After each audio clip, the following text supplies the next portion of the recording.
pantalla, les agradezco mucho. Voy a Sí, compartirles señor. la presentación. Perfecto, perfecto, chicos. Gracias, Shirley. Perfecto. Creo que ya estamos aquí compartiendo pantalla. Listo, muy bien. Bueno, cualquier novedad, recuerden que me pueden también escribir en el chat si de pronto quieren participar por ese medio o habilitar su micrófono, no hay ningún problema. Tenemos pues em, la disponibilidad de estos dos medios para que ustedes puedan participar. Ay, permítanme un segundito. ¿Qué pasó? Aquí estamos. Listo, entonces, bueno, agradeciendo primero que todo la puntualidad de ustedes. Buenas noches para todos. Bueno, como ustedes saben, pues el día de hoy tenemos programada nuestra segunda webconferencia de nuestra fase 2 que ya pues empezó hace algo más de una semana. De hecho, pues he estado muy atenta a revisar los aportes en los foros. Para sorpresa mía, hemos tenido una muy alta cantidad de participaciones en los foros. He estado pues, normalmente respondo foros en las mañanas y en las tardes, dedico un tiempo para ello. Y bueno, pues he tenido la oportunidad de revisar una gran variedad de aportes, todos pues con una investigación muy completa de lo que se está trabajando en este momento en la actividad en las etapas uno, 2 y 3. Recuerden que nuestra actividad se denomina identificación y caracterización de un problema analítico. Esa es pues nuestra actividad para la fase 2. Bueno, nosotros tenemos hoy nuestra segunda webconferencia que está enfocada principalmente a abordar la etapa 4, que tiene que ver con los ejercicios que vamos a desarrollar en dicha etapa. Son unos ejercicios de tipo estadístico. Aquí vamos a hacer la evaluación de diferentes datos analíticos obtenidos a nivel de laboratorio en la industria alimentaria y vamos a hacer pues un tratamiento estadístico de estos datos. Ese es básicamente el propósito de nuestra web de hoy, abordar esta etapa.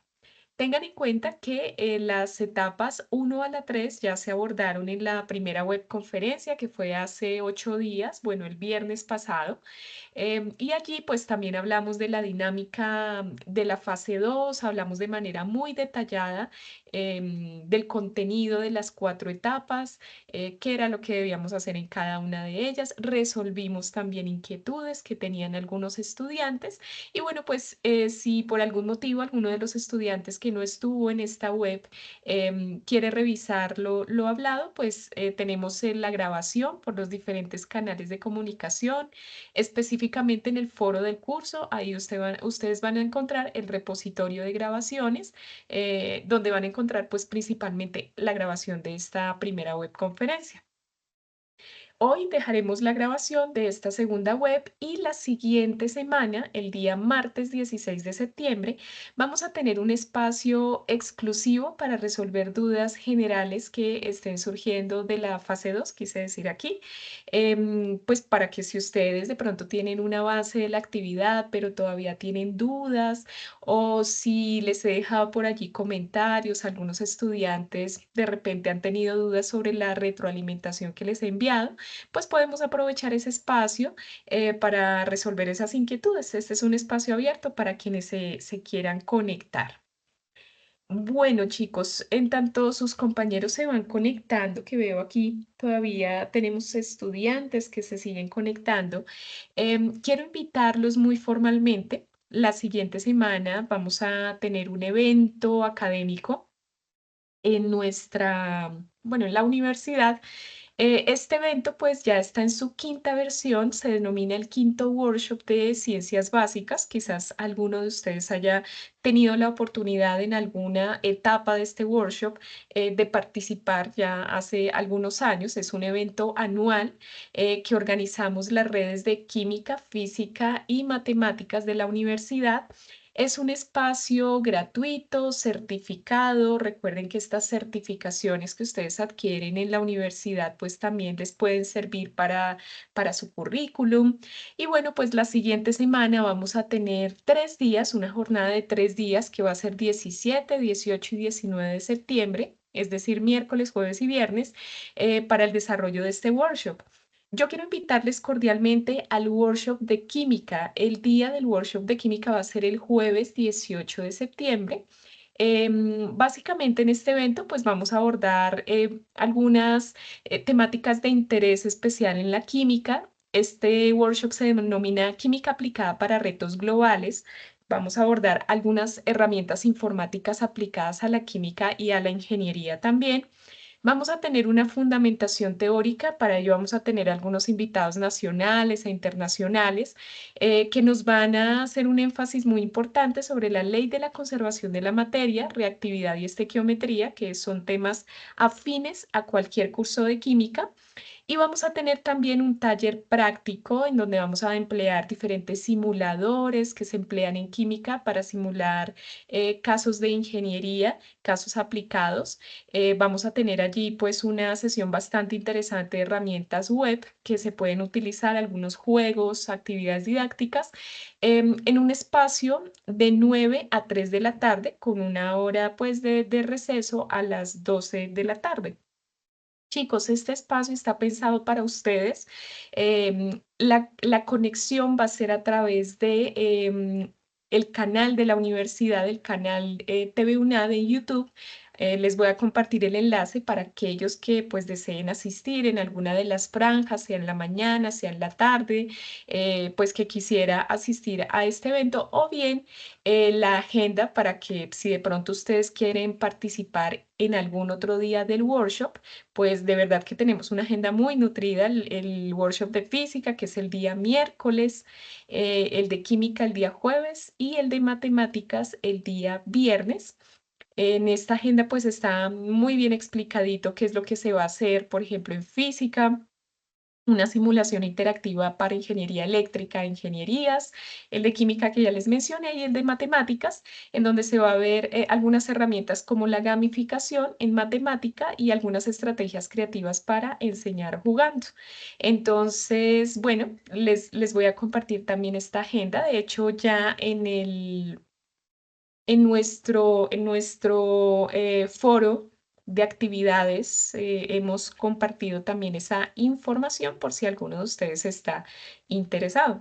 Bueno, vale la pena resaltar que para aquellos estudiantes que registren su participación y asistencia el próximo miércoles, van a poder tener un incentivo muy importante en esta actividad de la fase 2. Van a poder tener 20 puntos de la actividad si asisten a este workshop. La idea pues no solo es registrar la asistencia, sino que ustedes también pues hagan de este espacio una oportunidad para aprender nuevas cosas, ¿no? Entonces, por aquí en los foros, cuando ustedes ingresen, bueno, aquí en este foro, por ejemplo, van a encontrar un mensajito donde está pues la información específica del workshop, el enlace de conexión, la agenda del evento. También les indicamos aquí el incentivo en puntos para aquellos que deseen habilitar perdón, para aquellos que deseen participar, y también pues hay un enlace de inscripción en caso de que ustedes quieren que inscribirse y quieran que les recordemos pues como la información del evento, pues si se inscriben podrán obtener más información. Entonces, bueno, chicos, quería empezar pues como por por esa información, teniendo en cuenta pues que este evento se organiza también desde la red de química analítica. Bueno, aquí seguimos entonces. Listo. Bueno, bueno, como les digo, chicos, no les comparto el enlace de conexión desde el chat. Lo tenemos en el foro, entonces, pues, si ustedes quieren tener más información o ampliarla, pues a través del foro lo pueden hacer.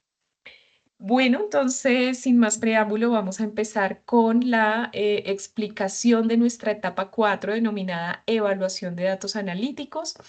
Me gustaría saber a través del chat si ya ustedes escogieron su conjunto de ejercicios para la etapa 4 de la actividad. Recuerden, me voy a adelantar aquí un poquito. Recuerden que esta actividad de la etapa 4 en la guía de actividades tiene desglosado 5 conjuntos de ejercicios. Conjunto uno, conjunto 2, conjunto 3. Bueno, la idea es que cada estudiante al ingresar al foro elija uno de esos conjuntos de ejercicios. Por ejemplo, no sé, digamos aquí Andrés que está conectado, Andrés Arboleda, pues en el foro escribirá para la etapa 4, elijo el conjunto de ejercicios 3, por ejemplo, si ese es el que elige. Lo ideal es que ustedes dejen indicado en el foro cuál es el conjunto de ejercicios que van a desarrollar, porque la idea es que este conjunto no se repita entre los compañeros. Si llegara a haber un compañero que hace el mismo conjunto de ejercicios que el otro y nunca reportó su elección en el foro, ese conjunto de ejercicios será anulado, es decir, no podremos considerar el desarrollo del compañero si éste ingresó después y adicionalmente desarrolló el mismo conjunto de ejercicios, porque en ese sentido no tendríamos certeza de si el estudiante realmente los hizo a conciencia o los tomó de su compañero que ya los había realizado. Entonces, de ahí la importancia que ustedes desde ahora ingresen al foro y coloquen allí el conjunto de ejercicios que van a desarrollar.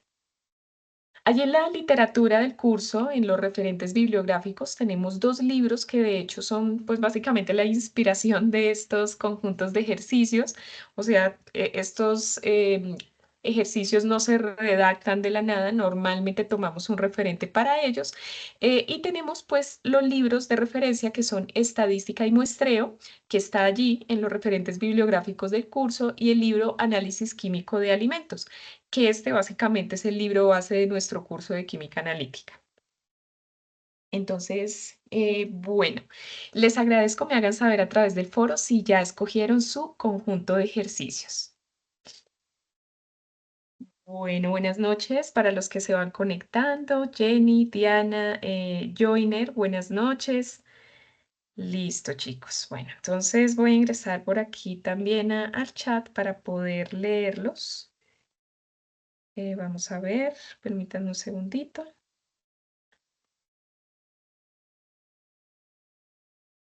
Listo.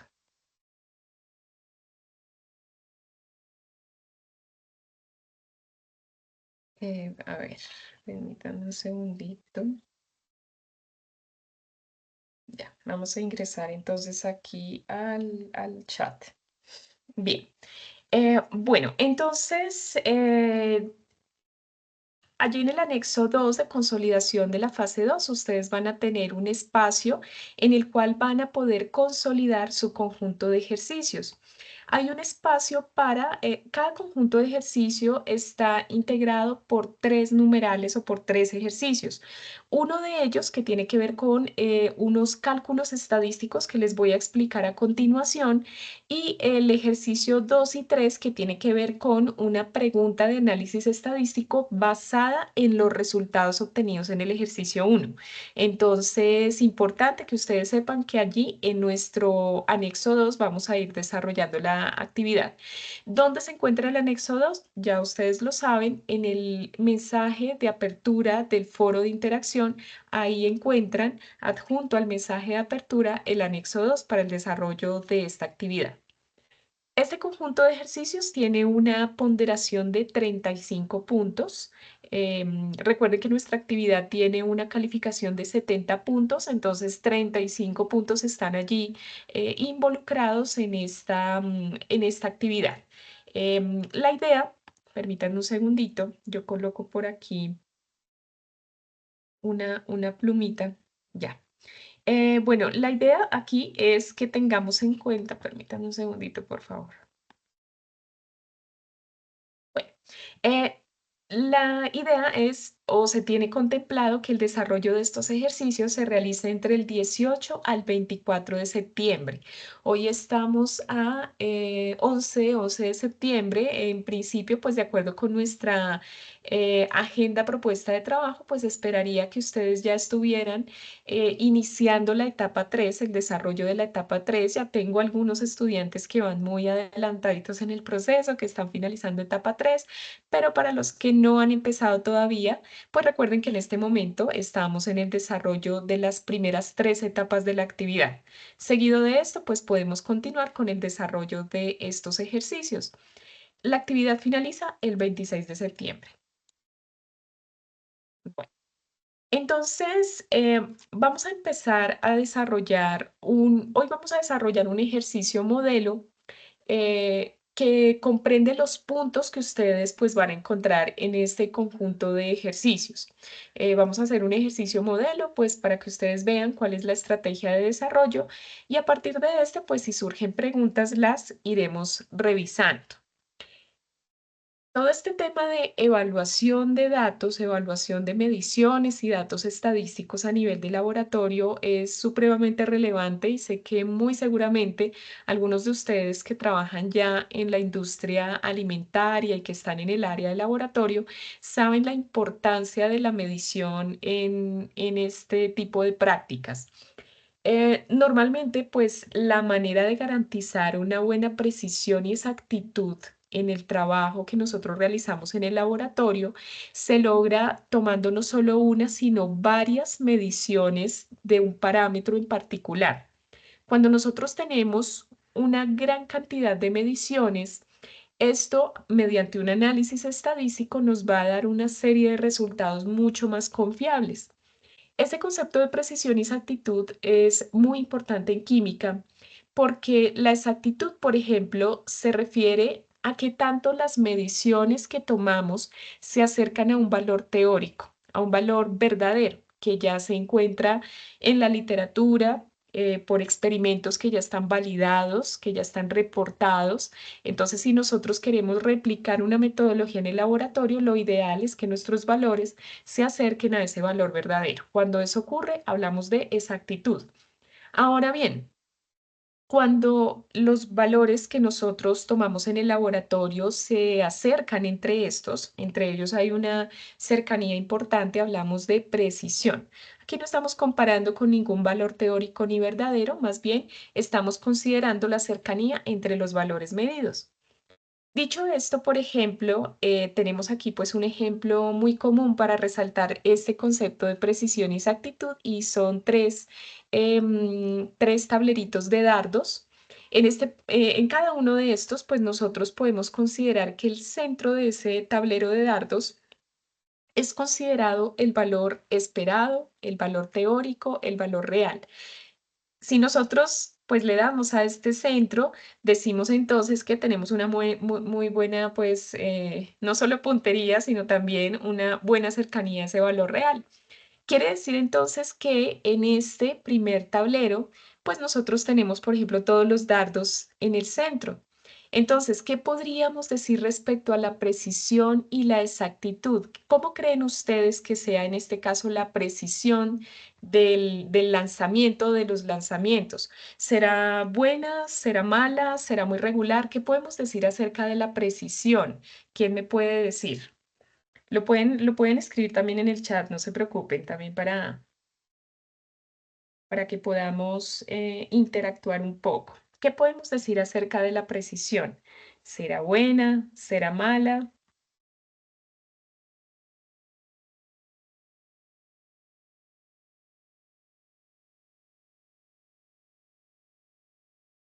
¿Qué podemos decir, chicos? Cuéntenme.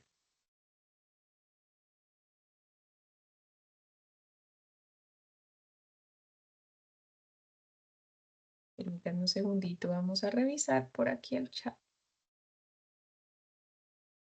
Bueno, aquí estamos, se siguen uniendo estudiantes.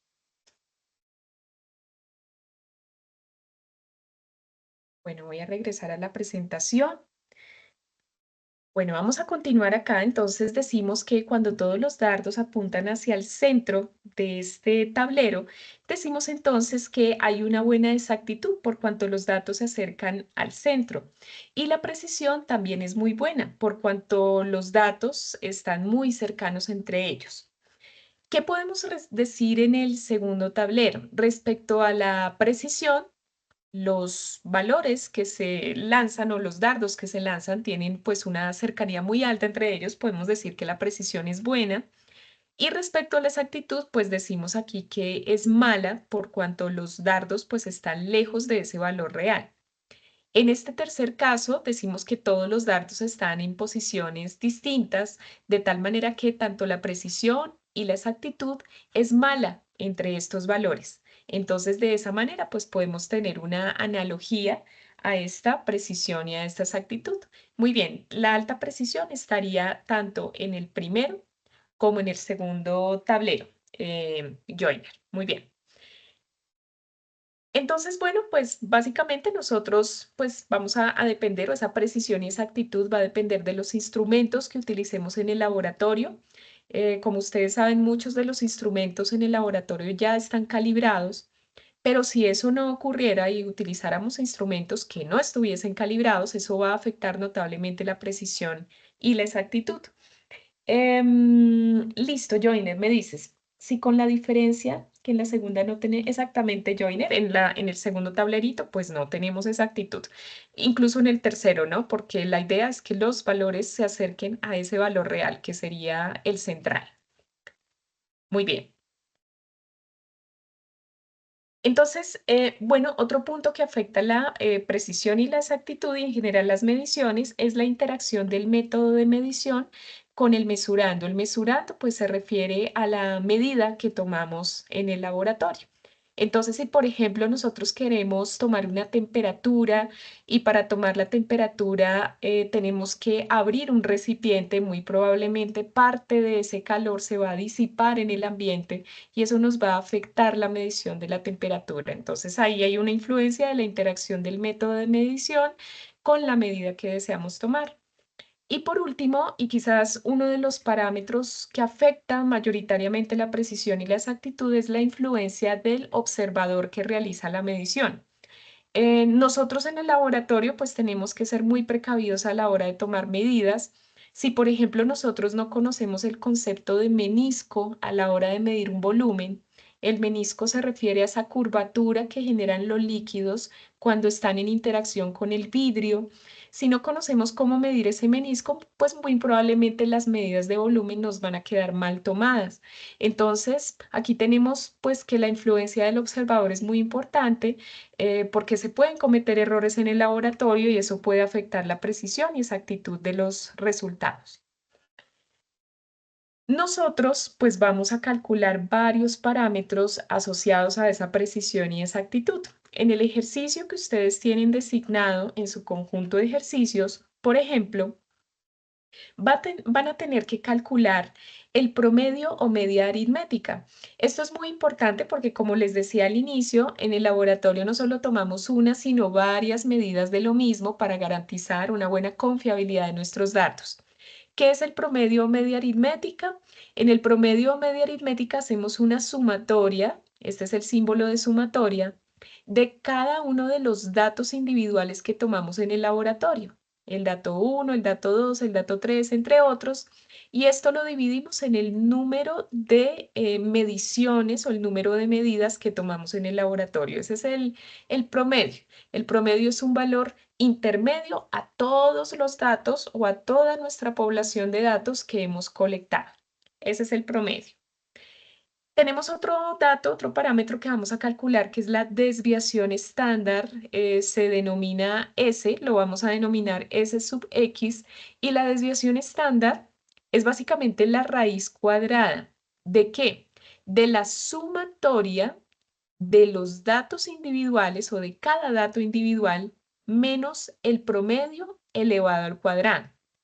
Quiere decir, si por ejemplo yo tengo tres datos, entonces en este numerador la desviación estándar va a estar representada por el primer dato menos el promedio elevado al cuadrado, más, porque recordemos que es una sumatoria, más el segundo dato menos el promedio elevado al cuadrado, más el tercer dato menos el promedio elevado al cuadrado. Todo eso en el denominador y lo voy a dividir en n-1. N-1 estadísticamente hablando se denomina grados de libertad. Estos son los grados de libertad n-1, que son las medidas tomadas menos la unidad. Si son tres datos, pues 3 menos 1, si son cuatro datos, 4 menos 1, así sucesivamente, y a este resultado le sacamos la raíz para obtener la desviación estándar. La desviación estándar y el coeficiente de variación son parámetros de precisión, es decir, me indican qué tan cercanos están los valores medidos. El coeficiente de variación que me expresa la dispersión de mis datos lo voy a poder calcular con la desviación estándar que tengo aquí, cuando ya la haya calculado, dividido en el promedio por 100. Ese sería mi coeficiente de variación. Y por último, tenemos un parámetro muy importante que es el error relativo, conocido también como porcentaje de error. ¿Cómo calculamos el porcentaje de error? Lo calculamos calculando el error absoluto dividido en el valor absoluto por 100. Me explico. El error absoluto, pues como su nombre lo indica, es un valor absoluto, quiere decir que no tiene signo. Si nos diera negativo, lo dejamos sin signo. El error absoluto es el promedio que hemos calculado menos el valor considerado como real o teórico. XA va a ser nuestro valor real o teórico. Es decir, si por ejemplo o estamos tomando mediciones de densidades del agua, pues vamos a considerar que ese valor real va a ser la densidad teórica del agua. Esa en teoría no la deberían brindar porque ya se encuentra tabulado, se encuentra en la literatura. Esa resta será el error absoluto. Ya que tenga el error absoluto, pues lo divido en el valor real o teórico por 100 y eso me va a dar el porcentaje de error que voy a calcular para mis ejercicios. Bueno, entonces, bueno, pues vamos a poner en práctica esta partecita. Permítanme un segundito, que creo que la pantalla me parece que no se está viendo completa. Permítanme.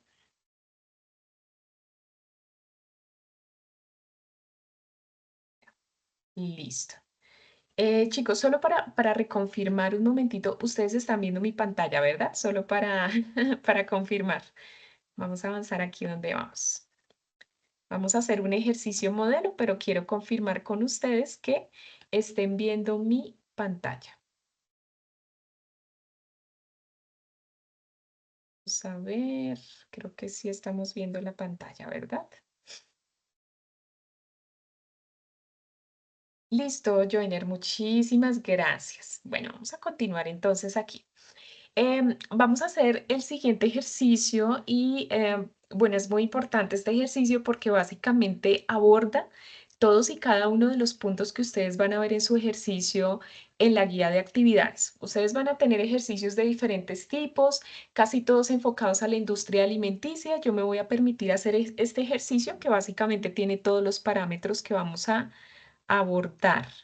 Entonces, bueno, permítame un segundito otra vez. Vamos a colocar aquí un puntero láser nuevamente. Y si no, opciones de puntero, una plumita, a ver si se deja esto. En teoría sí. Ya está. Listo, chicos. Bueno, entonces, ¿cuál es el ejercicio que vamos a desarrollar? El ejercicio que vamos a desarrollar es el siguiente, otra vez. El ejercicio que vamos a desarrollar es el siguiente. Decimos que en la determinación de densidad a la temperatura de laboratorio se tomaron medidas de masa de líquido, aquí nos referimos al agua, cada 5 mililitros, es decir, se tomaron medidas de 5 mililitros repetidas veces de agua y a cada medida se le halló su masa, se halló la masa cada 5 mililitros. Esto empleando una bureta. Para ello se obtuvieron los siguientes datos de densidad.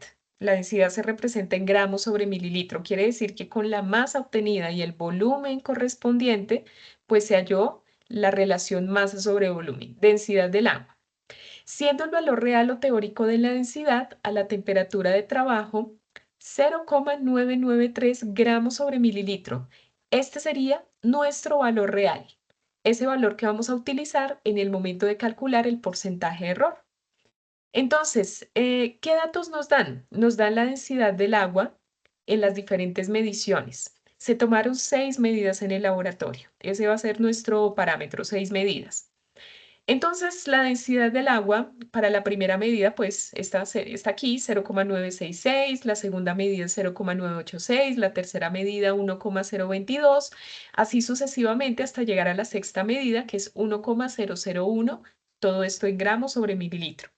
Si ustedes observan, todos los datos son diferentes entre estos.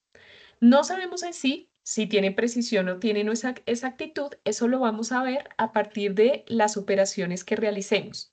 Vamos a calcular en primera instancia el promedio estadístico, luego vamos a calcular la desviación estándar, seguido vamos a calcular el coeficiente de variación.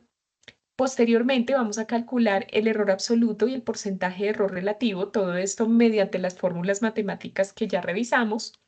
Y por último, y no menos importante, vamos a hacer dos pruebitas de descarte para saber cuál de estos datos debería no ser considerado o podría estar afectando la precisión o exactitud de nuestros resultados. Para ello vamos a hacer una prueba que se denomina intervalo de confianza, empleando un análisis de student a dos colas con un nivel de confianza del 95%. Ahorita les explico en qué consiste el análisis de student. Y también vamos a hacer un ejercicio empleando el estadístico Q de Dixon. El Q de Dixon es una prueba de descarte y vamos a ver al 95% de confianza si se puede descartar alguna de las medidas que están tomadas aquí, si debe descartarse porque afecta o no la precisión y la exactitud de los resultados. Entonces, bueno, vamos a ver cómo aplicar pues estos parámetros. Lo primero que ustedes deben hacer con su grupo de datos, con el conjunto de datos que ustedes tienen asignado, es calcular el promedio estadístico. El promedio estadístico, ¿cómo lo calculamos? Sumando cada uno de los datos individuales, vamos a hacer la suma total de los datos individuales y vamos a dividirlo en n, que es el número de medidas. Entonces, tenemos lo siguiente. Vamos a tomar cada uno de los datos. Ustedes van a tomar su colección de datos y los van a sumar todos y lo vamos a dividir. En este caso particular para este ejercicio sería 6 el número de mediciones. Si nosotros hacemos pues esta operación, esperaríamos que el promedio, conocido también como media aritmética, nos generara un valor en el cual, o es un valor en el cual se acercan todos los resultados. Es como si nosotros tuviéramos una curva con nuestros datos y en la mitad de esa curva va a estar el promedio. Ese es el dato promedio de nuestros datos. Entonces decimos aquí que el promedio para esta colección particular de datos pues va a ser igual a 0,994 gramos sobre mililitro. 0,994 gramos sobre mililitro. Quiere decir que este valor, el promedio, va a ser un valor intermedio a todos estos 6 datos. Es un valor que se va a encontrar en la mitad. Entonces, bueno, ese sería el primer cálculo a realizar, el promedio. Toda vez que ustedes ya cuenten con el promedio estadístico, podemos entrar a calcular la desviación estándar. Recuerden ustedes que para la desviación estándar dijimos que tenemos que hacer una sumatoria de cada dato individual de mis mediciones, le voy a restar el promedio y a ese factor lo voy a elevar al cuadrado y lo voy a dividir en n-1. El denominador, pues como es n-1, si tengo 6 datos, pues sería 5, n-1. ¿Cómo me quedaría esta expresión? Me explico para que lo puedan aplicar en su desarrollo. Y aquí es muy importante que ustedes lo revisen porque la idea es que en su actividad ustedes también utilicen el editor de ecuaciones y reflejen estos resultados. Algunos estudiantes me dicen, profe, pero eso no se puede hacer en Excel. Bueno, ustedes pueden hacerlo en Excel para corroborar el resultado, pero la idea es que ustedes sepan de dónde sale ese resultado. Por eso es necesario realizar la operación. Toman cada datico, por ejemplo, el primer dato es 0,966, le restan el promedio, ¿sí? El promedio lo tenemos aquí, y esa resta, ese resultado lo elevamos al cuadrado. A eso le vamos a sumar el segundo dato, 0,986, menos el promedio elevado al cuadrado. Así sucesivamente hasta llegar al último dato, que sería, este último dato es 1,001. Entonces, 1,001 menos el promedio, que lo tenemos aquí, elevado al cuadrado. Esa sería nuestro numerador. Ya que ustedes desarrollen esa operación, que tengamos el resultado, Bueno, aquí yo coloqué como los resultados individuales de cada uno de los paréntesis. Lo dividimos en 5 y a ese resultado le vamos a sacar la raíz cuadrada. De hecho, aquí tendríamos el resultado que ustedes lo pueden verificar sin inconveniente, lo pueden verificar y tendríamos entonces que la desviación estándar calculada aquí en esta operación sería de 0,0186 gramos sobre mililitro. Normalmente a nivel de laboratorio lo ideal es que la desviación estándar sea em, muy inferior a 1, ¿sí? Entonces aquí vemos que esta desviación estándar realmente es muy buena. Nos indica o nos habla de que hay una buena precisión de los resultados, es de 0,0186. Incluso puede dar más baja, pero bueno, para este caso en particular nos da eso. Otro parámetro a calcular es el coeficiente de variación, que también es un parámetro de precisión. ¿Cómo lo calculamos? Tomamos la desviación estándar y la dividimos en el promedio por 100.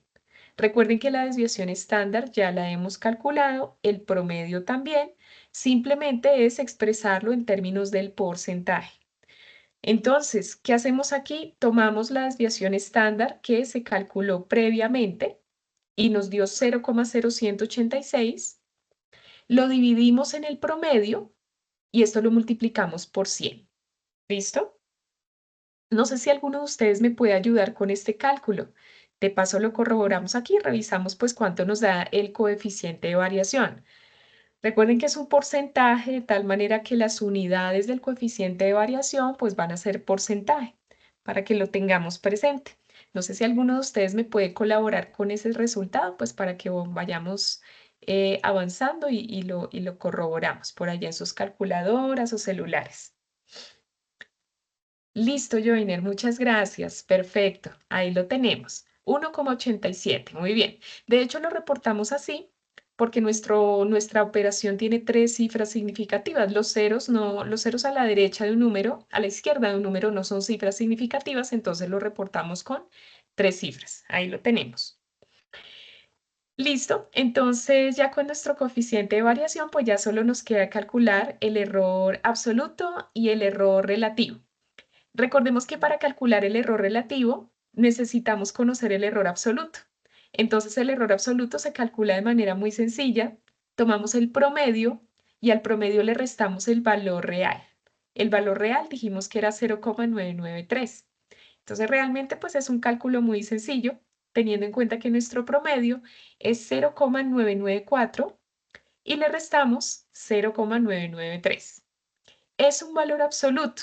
Bueno, aquí la resta nos va a dar un valor positivo, pero en caso de que llegara a dar negativo, como es un valor absoluto, no hay errores absolutos negativos, así que lo dejamos sin signo. Por eso, pues es la intención de colocar este número, esta operación en valor absoluto. ¿Cuánto nos da esto? Pues nos da un valor realmente bajo, 1 por 10 a la menos 3 gramos sobre mililitro. Recordemos que las unidades que estamos trabajando para el promedio y para el valor real es las unidades de densidad, entonces el error absoluto tendrá las mismas unidades de densidad. Ahora bien, ya teniendo el error absoluto, calculamos entonces el porcentaje de error, que será entonces el error absoluto dividido en el valor real por 100. El valor real nuevamente es 0,993 gramos sobre mililitro. Quiere decir que las unidades pues van a ser porcentaje y tendríamos entonces 1 por 10 a la menos 3 dividido en 0,993 por 100. Entonces, bueno, pues hacemos esta operación y no sé allí, yo, Inero o cualquier otro estudiante, si me pueda regalar el resultado de esta operación como para que tengamos pues una reconfirmación de ese resultado. Revisemos. Revisemos cuánto nos da. Esto sería en unidades de porcentaje, ¿no? Recordemos. Y bueno, aquí hay algo muy importante y es que ese porcentaje de error también, lo ideal es que sea un valor menor al 3%, dado que valores superiores al 3% nos indican que tenemos o bien errores de tipo sistemático o aleatorio que afectarían notablemente nuestros datos, errores en el método, errores en el procedimiento que tendríamos que corregir para bajar ese porcentaje de error. Listo, Joiner, ese resultado es muy bueno. Es un resultado muy bajo. Porcentaje de error, muy bien. 0,100%, muchas gracias. Entonces recordemos, pues lo ideal es que ese porcentaje de error sea menor al 3% para garantizar entonces, pues la buena exactitud de nuestro procedimiento. Bueno, entonces, dicho esto, pues tenemos los parámetros principales que son comunes a todos los ejercicios. Todos en su conjunto de ejercicios van a tener que calcular desviación estándar, promedio, coeficiente de variación, error absoluto, error relativo, a partir de su conjunto de datos. Ahora bien, el paso distintivo, y ya es el último, la última parte del ejercicio, es emplear la prueba TED-Student o el estadístico Q de Dixon. Quiero irme aquí rápidamente a la guía del curso. Y de pronto me gustaría que ustedes me comentaran aquí en el chat si ya escogieron su conjunto de ejercicios y cuál escogieron, como para tener una idea de cuál es el para, pues, este estadístico que vamos a aplicar ahora está en algunos ejercicios sí, en algunos ejercicios no. Por ejemplo, chicos, por ejemplo, me explico un poquito. El conjunto de ejercicios uno, por ejemplo, bueno, tiene varios datos por aquí, varios datos de aflatoxinas, concentraciones de aflatoxinas en cereales. Si ustedes observan, por ejemplo, se pide el promedio estadístico, la desviación, el coeficiente, el porcentaje de error, se da el valor teórico. Gracias, Diana. Tú me dices que escogiste el ejercicio, el conjunto de ejercicios 2, muy bien. Entonces, miren, por ejemplo, el conjunto de ejercicios uno se solicita el intervalo de confianza empleando el análisis TEST-STUDENT. Por ejemplo, a un nivel de confianza del 90%. Para tu conjunto de ejercicios, Diana, se solicita, mira también el intervalo de confianza empleando el análisis TEST-STUDENT, que también pues lo vamos a desarrollar en este momento. El conjunto de ejercicios 3 se solicita emplear el estadístico Q de Dixon al 95% de confianza para descartar algunos datos de concentración de plomo. El ejercicio 4, nuevamente, utiliza el intervalo de confianza en la prueba T-Student para revisar el intervalo de confianza de datos. Y por último, el conjunto de ejercicios 5 solicita el estadístico Q de Dixon al 90% de confianza. Entonces, bueno, pues por lo que veo, Diana, te puede servir bastante este ejemplo que vamos a hacer. Vamos a abordar rápidamente primero el estadístico, la prueba TED-Student y posteriormente, permítanme un segundito, chicos, un segundito. Y finalmente, pues vamos a ver el estadístico Q de Dixon. Un segundito, porque de repente como que la pantalla, ya, déjame ver si así funciona.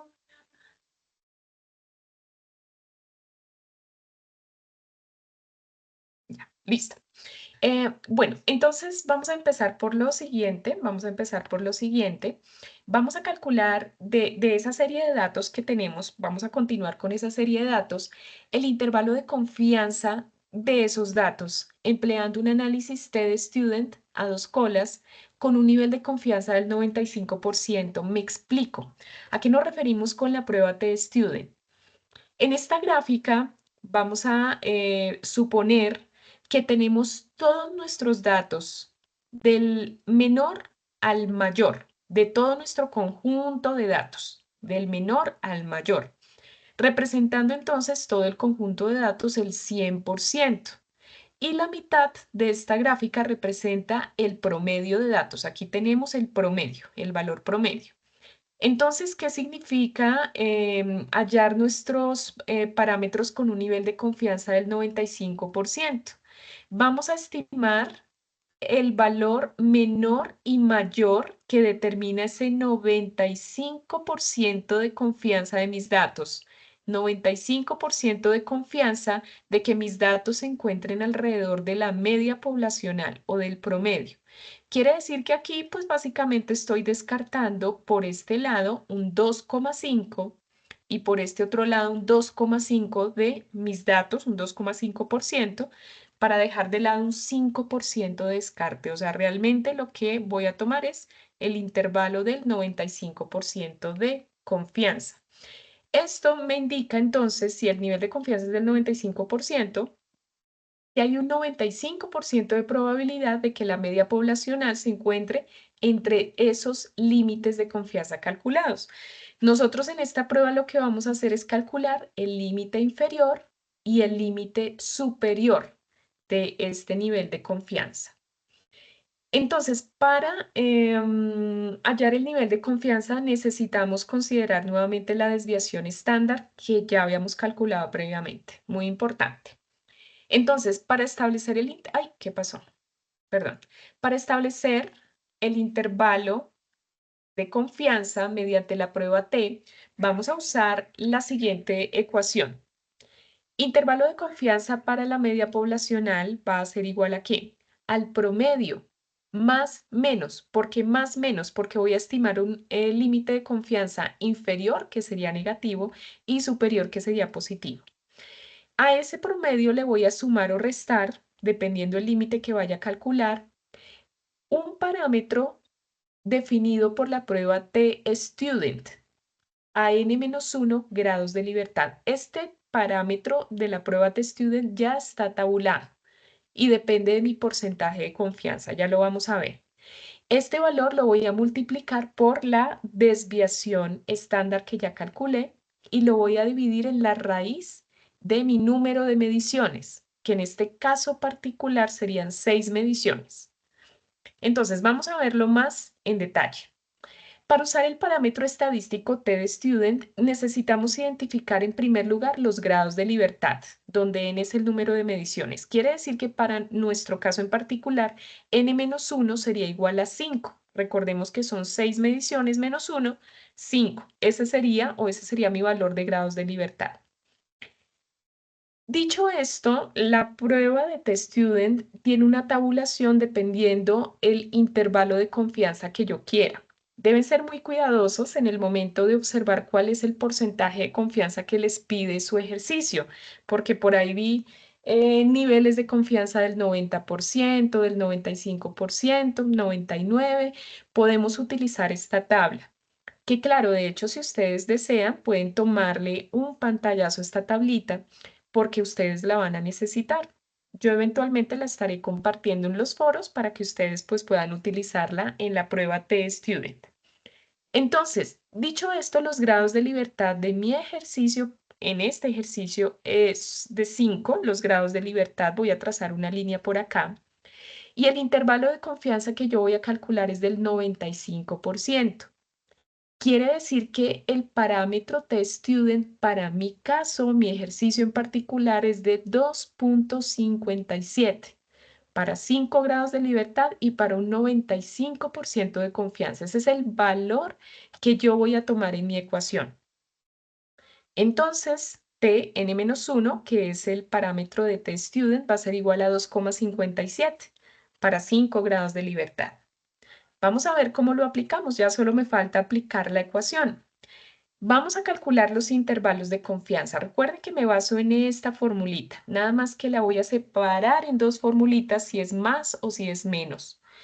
El límite inferior de mi gráfica, que sería este de aquí, lo voy a calcular de la siguiente manera. Promedio menos mi parámetro de T-Student, que ya por allí vimos que era de 2,57, ahorita lo retomamos, lo voy a multiplicar por la desviación estándar que ya la había calculado. Por aquí tengo el valor como recordatorio. Aquí está mi desviación estándar, en gramos sobre mililitro.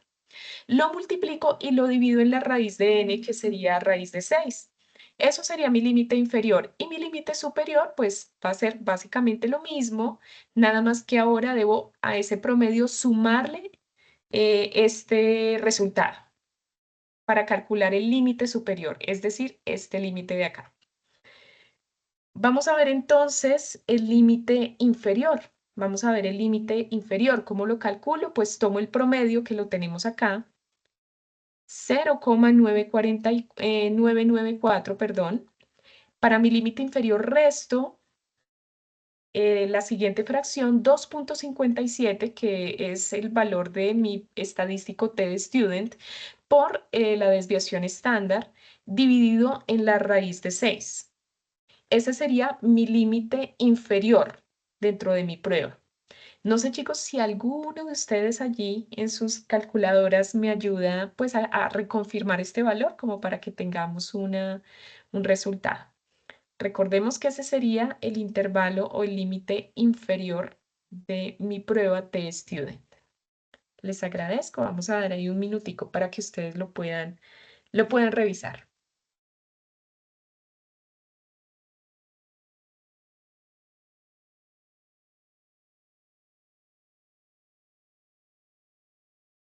Vamos a revisar si alguno de ustedes me ayuda con este cálculo.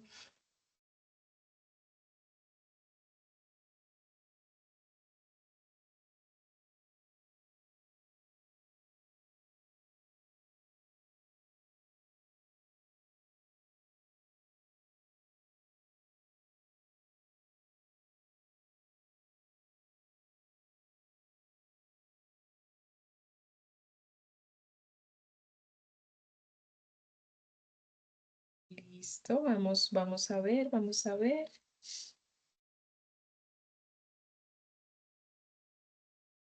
Recordemos entonces, este es el límite inferior. Déjenme ver, sí.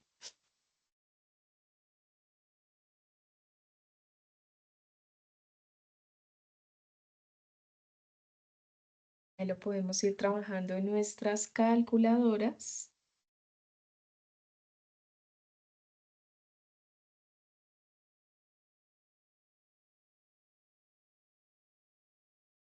Listo, vamos a ver. No sé si de pronto tú, Diana, tienes el resultado. Joiner, Jenny, Diana, Andrés Felipe, Shirley, Michelle. Listo, Joiner, muchas gracias. Vamos a ver, vamos a ver. Listo, no sé de pronto a Diana qué resultado le daría. Yo creo que hay que revisarlo, chicos, porque claro, es un límite inferior. Si es un límite inferior, esperaríamos que fuera un valor inferior a estos que tenemos aquí, pero que esté dentro del rango de datos, porque recuerden que es el intervalo de confianza al 95%. Es, digamos, un valor que debe descartarse de los que está aquí, pero está dentro de estos datos. O sea, en realidad nos podría dar 0,01. Gracias, Diana. Bueno, vamos a ver. Porque bueno, aquí recomendación, primero multipliquen 2,57 por 0,0186. Ese resultado divídanlo en la raíz de 6. Ya que tengan este resultado, pues entonces a 0,994 réstenle este resultado para que ustedes tengan pues la certeza de ese límite inferior. Esperen un segundito. Bueno, aquí hay algo muy importante que voy a colocar en la presentación y son las unidades, porque este resultado nos da en gramos sobre mililitro.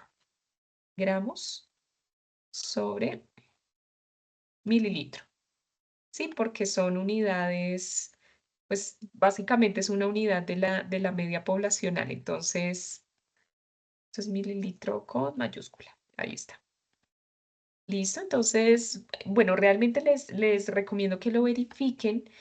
Yo aquí realmente lo volví a hacer en mi calculadora, chicos, y me dio lo mismo. 0,0, perdón, 0,974, para que por favor pues lo revisen, ¿listo? Bueno, vamos a ver cómo nos va con el límite superior, con el límite superior. Entonces, el límite superior es básicamente la misma operación, pero ahora sumando. Ya no restando, sino sumando, porque recuerden que es la parte superior, la parte más derecha de la gráfica. 0,994, eso le sumamos 2,57 por 0,0186 dividido en la raíz de 6. Entonces, permítanme, yo aquí también lo realizo en mi calculadora.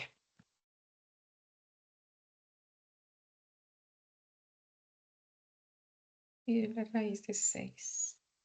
Vamos a ver.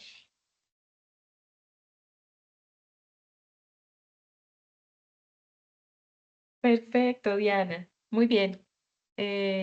Claro, el resultado muy seguramente te da 1,0135, Diana. Yo creo que lo puedes revisar porque si es así y te da 1,0135, lo aproximamos a 1,014. Listo. Jenny, ¿crees que lo puedas verificar? Quizás te recomiendo que lo verifiques porque claro, como este es un límite superior, o sea, le estás sumando, si bien un valor a 0,994 no nos podría dar un valor tan bajito, porque le estás sumando a 0,994 un valor adicional, o sea, no nos puede dar menor a este. Listo, Jenny, dale, dale, verifícalo y bueno, muy seguramente ahí tenemos el resultado. Y el resultado, Diana, es correcto. Lo importante aquí, nuevamente les digo, pues es aplicar la prueba T-Student, pues como es debido. Este sería el límite superior. Déjenme, yo doy una miradita justamente aquí, Diana, a tu ejercicio, solo para hacerte alguna recomendación. Aquí en tu ejercicio 2, por ejemplo, ¿cuántos datos tienes? Los datos te dan unos valores de concentración de ácido oxálico, 1, 2, 3, 4, 5, 6 valores, y te piden utilizar la prueba T-Student al 90% de confianza. O sea, quiere decir en este caso que, eh, de pronto para que lo consideremos aquí, en la prueba, tú tendrías entonces un 90% de confianza y un valor de 5 grados de libertad. O sea, el valor que tú emplearías para la prueba de Student sería 2,02, por ejemplo. Yo empleé 2,57 porque era el 95%, pero el tuyo sería 2,02 para que lo tengas presente. Perfecto, Jenny, muchas gracias por tu corroboración. De hecho, si tú también tienes un conjunto de ejercicios similar, pues ya sabrías cómo aplicarlo. Dicho esto, entonces, solo para que ya podamos finalizar el ejercicio, el límite inferior de esta prueba de estudio sería 0,974. ¿Qué quiere decir? Que gráficamente hablando, déjenme ver si, bueno, no tengo aquí la gráfica, pero gráficamente hablando me indica que valores por debajo de este valor ya están fuera de ese 95% de confianza. Si reviso mis datos, este valor 0,966 es el único de todos mis datos que se encuentra por debajo de 0,974. Es el único valor. Quiere decir que ese se encuentra fuera del rango de ese 95% de confianza. Y el rango límite superior es 1,014. Quiere decir que valores superiores a este valor, pues se considera que están fuera del nivel de confianza del 95%, que en este caso solo tendríamos un dato superior, que sería este, 1,022, pues es mayor a 1,014, por tanto este valor está fuera del 95% de confianza. Es básicamente como lo interpretaríamos. Aquí, miren, gráficamente hablando, rápidamente, niñas, como para que podamos cerrar, quiere decir que esos dos valorcitos están fuera de ese nivel de confianza, o sea, se encuentran aquí en las esquinitas de mi gráfica, por tanto, no los considero dentro de ese 95%. Es un ejemplo, ¿no? Entonces, esa sería la aplicación del estadístico de Student. Y ya pues solo nos quedaría el estadístico Q de Dixon, que quizás es un parámetro, diría yo, un tanto más fácil que la prueba T-Student, pero también pues debe corroborarse en la literatura. Les voy a explicar. Vamos a emplear el estadístico Q de Dixon al 95% de confianza. Esta es una prueba de descarte de datos también, que me permite eliminar de mi grupo de datos aquellos datos que estén afectando la precisión de mis resultados. Para eso se hace la prueba Q de Dixon. Puede pasar también que si los datos están muy cercanos entre ellos, pues con esta prueba no descarte ninguno. También puede pasar si mi experimento goza de buena precisión, pues muy probablemente la prueba Q de Dixon no me va a permitir descartar nada. Pero es una prueba que debe sí o sí hacerse para saber, pues, cuál es ese 95% de confianza. Entonces, vamos a ver si se puede descartar alguna de las medidas. Recordemos que Q entonces es un criterio para descarte de datos y ya con esto finalizamos, chicos, nuestra web. Entonces, les pido se mantengan conectaditos 10 minuticos más y con eso finalizamos. Perdón. Recordemos entonces que 6 es nuestro número de datos o mediciones. Debemos tener en cuenta eso en nuestro ejercicio. Y debemos tener en cuenta también que nosotros tenemos 6 datos. Para el estadístico Q de Dixon es fundamental organizar esos datos de menor a mayor, porque normalmente a nosotros nos dan esos datos de forma desordenada, no los tenemos organizados pues como con alguna tendencia. Entonces, para la prueba Q de Dixon vamos a organizar los datos de menor a mayor. Para este caso en particular, siendo X1 el dato menor, siendo X6 el dato mayor. Sí, entonces, si ustedes se dan cuenta, miren, el mayor está por acá, pues yo lo he dejado en una esquinita porque vamos de menor a mayor. Entonces, para el estadístico Q de Dixon, yo voy a considerar la amplitud de mis datos, que sería, pues básicamente, esa diferencia que hay entre el dato mayor menos el menor, esa sería una amplitud, y vamos a considerar también el intervalo de datos, que sería el dato menor menos el mayor dato de todas mis mediciones. Ese sería el intervalo, ¿sí? Dicho esto, pues el estadístico Q de Dixon, pues yo debo hacer una operación por cada amplitud considerando el intervalo. El intervalo va a ser el mismo para absolutamente todos. Vamos a desglosar esto un poquito. Quiere decir que la primera amplitud que yo voy a considerar es X2 menos X1, mayor menos menor, y mi intervalo sería X6 menos X1. X6 menos X1, que sería el valor menor. Entonces, ya que tenemos estos dos daticos, pues ya puedo empezar a calcular mis valores de Q. Pero ¿qué pasa? También ya existe en la literatura un valor considerado como Q crítico. ¿Qué quiere decir esto? Yo voy a comparar el valor de Q que obtenga de mis resultados y lo voy a comparar con un valor Q denominado Q crítico, que es el que me va a permitir rechazar algún dato que se encuentre anómalo. Entonces, por ejemplo, ¿cómo voy a utilizar esa tablita? Voy a tener en cuenta el porcentaje de confianza con el que me están pidiendo mi experimento. En este caso es el 95% de confianza. Aquí lo tengo. ¿Cuál es el número de observaciones? Particularmente el número de observaciones, que no es lo mismo que grados de libertad, es el número de datos, que sería 6 para este caso. Entonces voy a considerar el 95% de confianza y voy a considerar también que tengo 6 datos o 6 números de observaciones. Quiere decir que el valor que voy a considerar como Q crítico, que va a ser mi criterio de descarte, ya les digo cómo lo voy a aplicar, es de 0,625. En este sentido, yo voy a rechazar mi dato o mis datos si el valor de Q, es decir, este que yo calcule, es mayor a este Q crítico. Si el valor de Q calculado es mayor a 0,625. Si es mayor, descarto el dato con el que esté trabajando. Me explico. Voy a hacerlo pasito a pasito. Voy a calcular mi primer valor de Q para el primero, la primera amplitud. X2 menos X1 dividido en X6 menos X1. Entonces reemplazo en mi formulita. Tomo el valor de X2, 0,986, menos el valor de X1, 0,966, y esto lo divido en el intervalo, que sería el valor mayor, que es 1,022, menos el valor menor, 0,966. Recuerden organizar sus datos de menor a mayor. Y bueno, ¿esto cuánto me da? Pues particularmente esta operación me da 0,36. 0,36. Recordemos que si Q excede el Q crítico, tal como en la tabla, entonces el valor dudoso se puede omitir. Aquí, ¿cuál es el valor dudoso? El valor dudoso con el que estoy trabajando sería X2, que es donde termina mi amplitud. X2, voy a ver si ese lo voy a descartar. Este resultado me dio 0,36.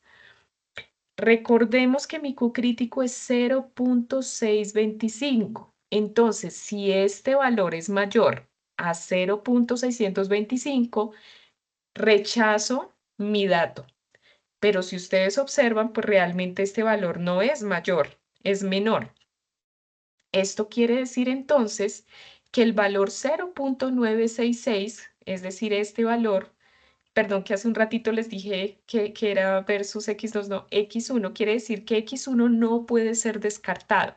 No lo puedo descartar de mis datos porque, como nuevamente lo dije, 0.36 es menor a 0.625. Lo descarto cuando sea mayor. Entonces, este datico no lo puedo descartar. Lo mismo voy a hacer con cada uno de mis datos, con cada una de mis amplitudes, de forma muy sencilla. Entonces, otra amplitud sería x3 menos x2, o sea, esta amplitud de acá, x3 menos x2. Hago mi resta y lo divido nuevamente en el intervalo. El intervalo siempre va a ser el mismo, x6 menos x1, que aquí lo tenemos, 0.056. Siempre va a ser el mismo.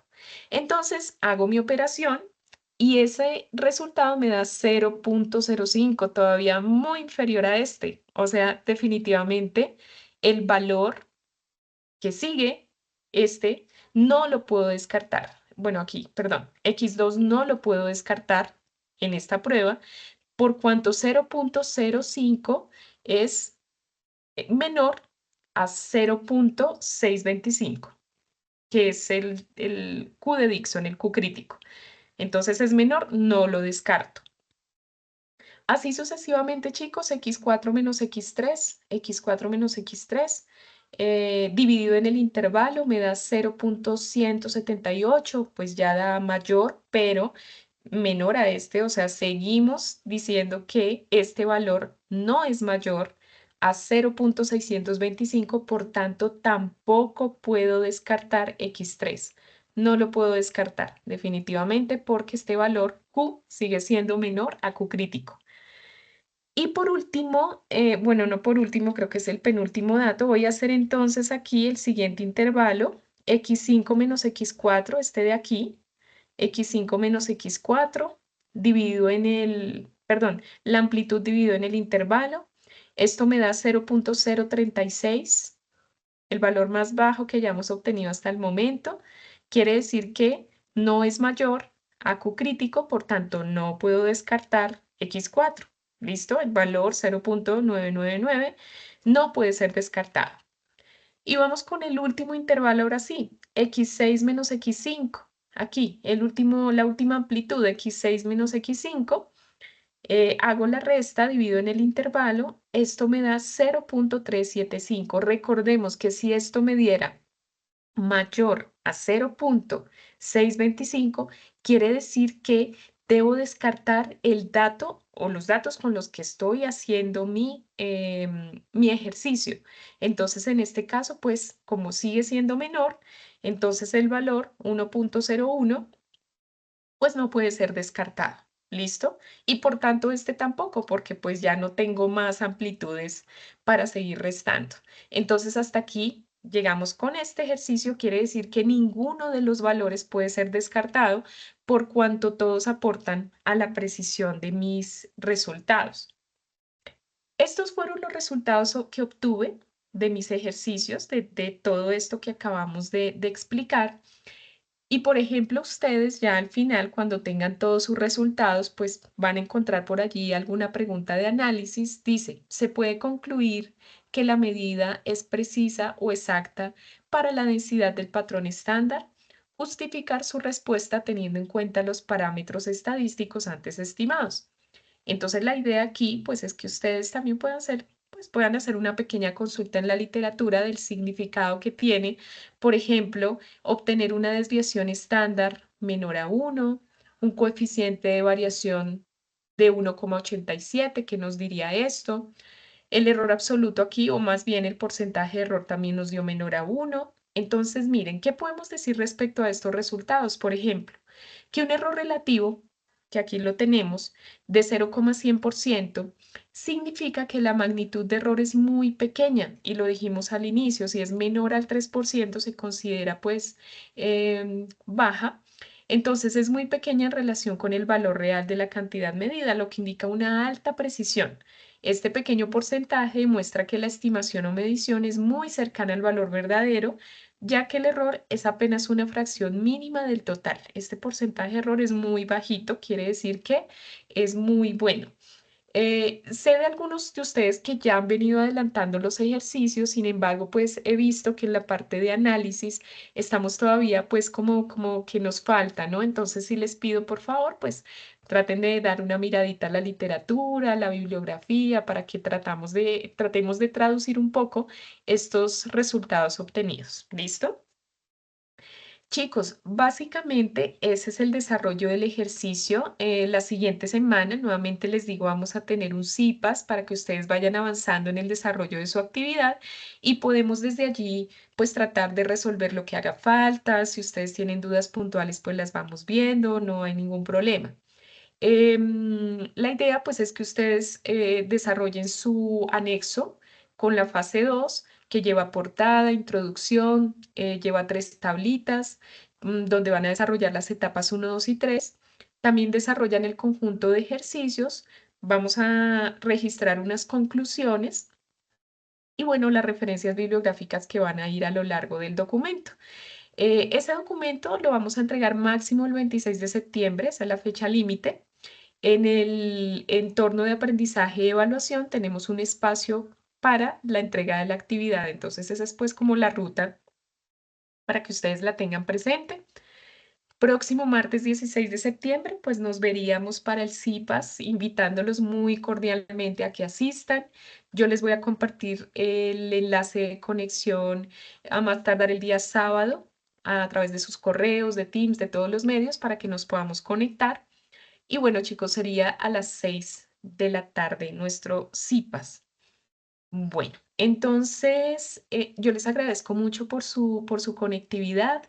No sé si de pronto tenemos alguna duda que ustedes quieran expresar, algo específico. Ahora bien, pues si no tenemos dudas, pues nos veríamos en el CIPAS del día martes. Recuerden que por su asistencia a la webconferencia tienen ustedes 5 punticos que serán sumados a a la actividad. Yo me encargaré de registrar la asistencia porque esa me la genera automáticamente Teams para que ustedes lo sepan, que verán esos puntitos de participación reflejados. ¿Listo? Bueno, chicos, déjenme revisar si tenemos alguna duda. Permítanme un segundito.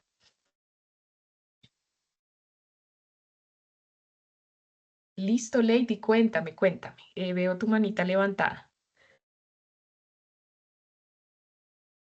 Puedes habilitar tu micrófono. No sé si tenías la manito levantada ya desde hace rato. No la había visto levantada, pero puedes activar tu micrófono.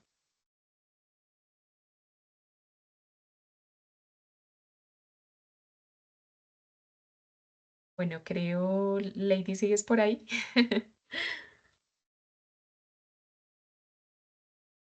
Bueno, chicos, ¿tenemos alguna duda? Bueno, vamos a ver si Lady se conecta de su manito levantada, pero pues no sé si realmente tenga alguna duda.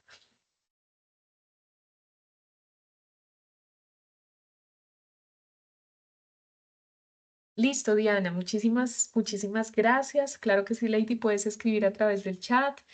Bueno, muchas gracias, Shirley, Andrés Felipe, Joiner, también por tu participación, agradezco mucho. Catherine, Jenny, gracias a todos. Em, Espero tengan una feliz noche. Muchas gracias. Listo, Lady, veo tu pregunta. Profe, una pregunta. ¿El Excel entregamos los avances o en Word? Listo, Lady, la idea es que los avances los entregues en el anexo en Word.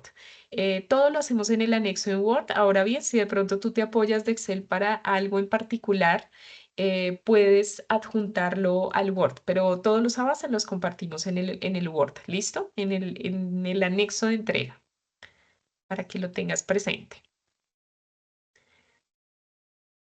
Listo, ahí ya tú me confirmas si respondo a tu pregunta.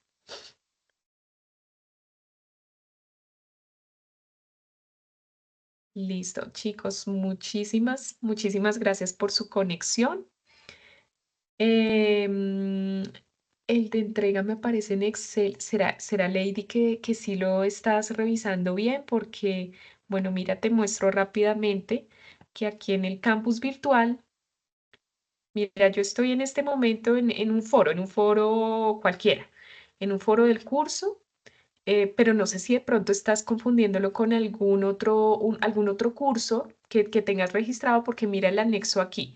En el mensaje de partida del foro encuentras el anexo de consolidación de la actividad y es un archivo en Word. Entonces no sé si de pronto, ay, bueno, aquí me sacó el campus virtual, pero este es este es el anexo. Listo, Jenny, con muchísimo gusto. Entonces, no sé, Lady, si de pronto lo estás confundiendo con algún otro documento, pero míralo, es un archivo en Word donde tú registras la portada, introducción, empiezas a desarrollar la fase individual.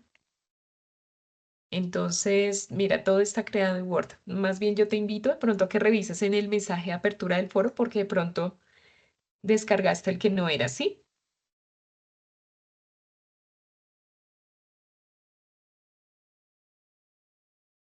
Listo. Bueno, chicos, creo que ya respondimos la pregunta de Lady. Bueno, una feliz noche para todos y pues espero descansen. Mil gracias por su conexión. Gracias a todos.